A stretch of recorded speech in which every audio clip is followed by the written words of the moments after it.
নমস্কার, কেমন আছেন সবাই? আশা করছি সকলেই ভালোই আছেন। আজকে আপনাদের সাথে শেয়ার করতে চলে আসলাম বিরিয়ানি রেসিপি। আমি কিভাবে বিরিয়ানিটা করে থাকি। তো প্রথমে বেরেস্তার জন্য পেঁয়াজগুলো তেলে দিয়ে দিলাম। তো আমি এই বেরেস্তার মধ্যে লবণ দিইনি, তাহলে যে নেতিয়ে যাবে। তো ভালো মতো ভেজে নিলাম। ভাজার পর একটু চিনি মিক্স করে নিয়েছি বেরেস্তার সাথে, তাহলে বেরেস্তাটা খেতে ভালো হবে। তারপর দিয়ে দিলাম ডিমটা একটু হালকা ভেজে নিয়েছি, আর আগে তো সিদ্ধ করে রেখেছিলাম, তো আপনারা দেখতেই পাচ্ছেন। তারপর আলুগুলো ভেজে নিলাম লাল লাল করে। এখন পোলাওটা আমি আলাদা করব আর মাংসটা আমি আলাদা করব। তো পোলাওটা করার জন্য সচরাচর যেভাবে পোলাও রান্না করে থাকি, দারচিনি, তারপর তেজপাতা, লবঙ্গ, তারপর এলাচ, এগুলো দিয়ে দিলাম, আর পেঁয়াজ কুচি দিয়ে দিলাম। আর ওইখানে আমি মুরগিটা ম্যারিনেট করে রেখেছিলাম টক দই আর লবণ দিয়ে। তো আমি মুরগিটাকে একটু হালকা ভেজে নেব, একটু হালকা লাল হলেই হবে, লাল লাল করে একটু ভেজে নেব। তো সেই জন্য কয়েক পিস আগে দিয়ে দিচ্ছি লাল লাল করে, এরকম হালকা ব্রাউন কালার হবে আর কি, এরকম করে ভেজে নেব। তারপর ওইদিকে আমি পোলাওয়ের জন্য যেই পেঁয়াজ কুচিটা দিয়েছিলাম সেটা ভাজা হলে এই যে আগে থেকে জল ঝরিয়ে রাখা পোলাও আমি দিয়ে দিলাম। তো আমি শুরুতেই আদা রসুন বাটাটা দিই না, কারণ এতে দেখা যায় যে স্মেলটা একটু কম লাগে। তো পোলাওটা মোটামুটি হাফ ভাজা হলে তারপর আমি আদা রসুনের পেস্টটা দিয়ে থাকি। তো এখানে প্রথম ধাপের মাংস আমার ভাজা হয়ে গেছে, তো আমি দ্বিতীয় ধাপের মাংসগুলো ভেজে নিচ্ছিলাম। আর ওইদিকে আবার যে পোলাওটা হালকা আছে ভেজে নিচ্ছিলাম।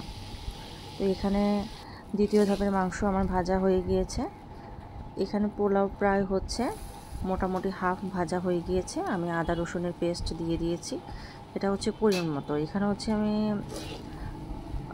2.5 কাপ চাল নিয়েছি। আমাদের বাসায় যেই পট থাকে, চালের জন্য যে পট থাকে, সেটা 2.5 পট চাল নিয়েছি। তো আমি আমার আন্দাজ অনুযায়ী আর আদা রসুনের পেস্ট দিয়ে দিয়েছি। তো ওটা ভালো মতো আবার ভেজে নিব, যাতে আদা রসুনের যে কাঁচা গন্ধটা আছে ওটা যাতে চলে যায়, আর চালটাও যেন একটু ভালো ভাজা হয়। তো এটা আমার নিয়ম, আপনারা আমারটা ফলো করতে পারেন বা আপনাদেরটাও ফলো করতে পারেন। এখন আমি কাঁচা লঙ্কা দিয়ে দিলাম যে কাজু বাদাম, আর দিয়ে দিয়েছি আলু বোখারা আর কিশমিশ। আলু বোখারা আর কিশমিশ আমার প্রচণ্ড পরিমাণে ভালো লাগে, পোলাওতে দিলে তো আরও বেশি ভালো লাগে। পোলাওতে আমি মাঝে মাঝে গাজর দিই, সেটা একটু কালারফুল লাগে। তো আমার পোলাও ভাজা হয়ে গিয়েছে, এখন আমি গরম জল ইউজ করেছি। তো গরম জলটা যে পরিমাণ মতো দিয়ে দিয়েছি। আর আমরা পোলাওটা যে একটু সফট খেতে পছন্দ করি, ঝরঝরাও থাকবে আর সফট হবে। অনেকে একটু ঝরঝরা বলতে একটু শক্ত পছন্দ করে, কিন্তু আমাদের বাসার সবাই একটু নরম হবে, কিন্তু গায়ের সাথে গায়ে লেগে থাকবে না, ঝরঝরা হবে, ওরকম পছন্দ করে। তো ওই অনুযায়ী আমি জল দিয়ে দিয়েছি, আর সাথে একটু দিয়ে দিয়েছিলাম গরম দুধ টেস্ট বাড়ার জন্য, আর একটু চিনি আর পরিমাণ মতো লবণ দিয়ে দিয়েছিলাম। তো ওইখানে যে কড়াইতে তো মাংসটা বসানোর জন্য আমি তেজপাতা, লবঙ্গ, এলাচ, দারচিনিগুলো দিয়ে আর পেঁয়াজ ভেজে নিচ্ছিলাম। এখানে অন্য চুলায় আমার পোলাওটা দেখুন গায়ে গায়ে জল মাখা মাখা হয়ে গিয়েছে। এই মুহূর্তে আমি চুলার আঁচটা কমিয়ে দিব আর ঢাকনা দিয়ে ঢেকে দিব। এই যে এখানে কাজু বাদাম বাটা, এটা দিয়ে দিচ্ছিলাম। এটা কষানো হলে আমি বাকি মশলাগুলো দিব। তো এখানে আমি ব্যবহার করেছি রাঁধুনি রেডিমিক্স বিরিয়ানি মশলা, জাস্ট এটার হালকা স্মেলের জন্য। বাকি মশলা সব আমি বাসায় বানিয়ে দিয়েছি। তো এখানে ছিল টক দই, আদা বাটা, রসুন বাটা, তারপর ছিল একটু কাঁচা লঙ্কা বাটা, আর রাঁধুনি রেডিমিক্স যে বিরিয়ানি মশলাটা পরিমাণ মতো দিয়ে আমি গরম জলে ভালো মতো গুলিয়ে নিয়েছি। এখন যেই বাদাম বাটাটা যে কষিয়ে নিয়েছিলাম, সেটার মধ্যে আমি এটা দিয়ে দিয়েছি। এই মশলাটা ভালো মতো কষানো হলে আমি দিয়ে দিব ভাজা যে মাংস সেটা। তো তো ভাজা মাংসগুলো আমি দিয়ে দিচ্ছি। বলতে ভুলে গিয়েছিলাম, ওই মশলার সাথে লবণ আর পরিমাণ মতো চিনি দেওয়া হয়েছিল। চিনিটা না মানে হচ্ছে প্রত্যেকটা রান্নায় হচ্ছে টেস্টটা ভালো করে। তো অনেকে আবার মিষ্টি পছন্দ করেন না, সেই ক্ষেত্রে হচ্ছে যে আপনারা অ্যাভয়েড করতে পারেন, এটা আপনাদের সম্পূর্ণ ব্যক্তিগত ব্যাপার।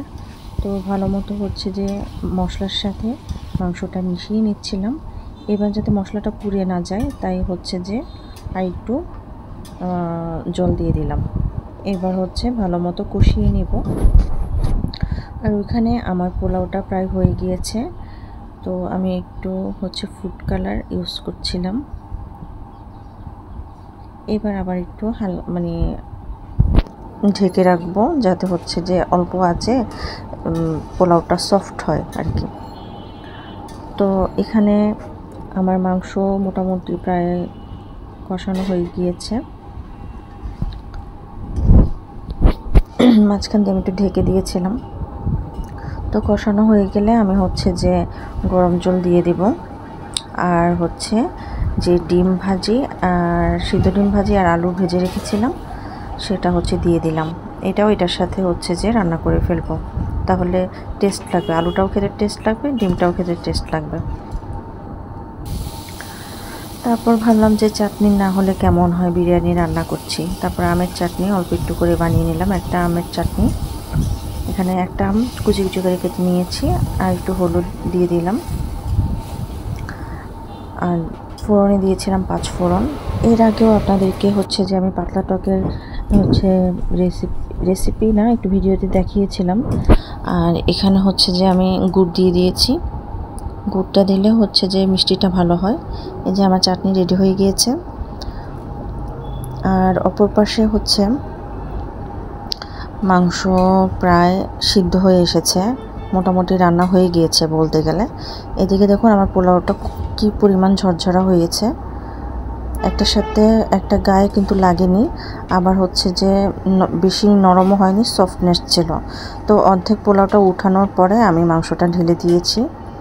এবার হালকা একটু পোলাও দিয়ে ঢেকে দিচ্ছিলাম। আর এখন হচ্ছে যে বেরেস্তা দিব।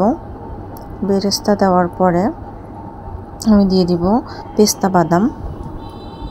তারপর একটু পেস্তা বাদাম দেওয়ার পরে আমি হচ্ছে বাকি যে অর্ধেক পোলাওটা উঠিয়ে রেখেছিলাম সেটা দিয়ে দিব।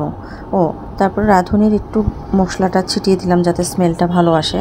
আর আমি হচ্ছে ঘিয়ে পোলাও ভাজি না, সেই ক্ষেত্রে দেখা যায় প্রচুর ঘি থাকে আর ওটা হচ্ছে গ্যাস্ট্রিকের সমস্যা করে। সেজন্য স্মেলটা যাতে ভালো আসে সেজন্য আমি সবার লাস্টে ঘিটা দিই, তাতে পরিমাণটাও কম লাগে আর স্মেলটাও খুব সুন্দর লাগে, স্মেলটা ভালো থাকে। তো লাস্টে আমি গার্নিশিংয়ে কী দিয়ে দিচ্ছিলাম, আবারও বেরেস্তা দিয়ে দিয়েছিলাম।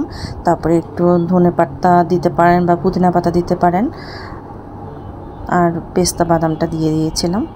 তো কিছুক্ষণ দমে রেখে আমি আবার এখন ওলটপালট করে দিচ্ছিলাম, মানে মিশিয়ে নিচ্ছিলাম।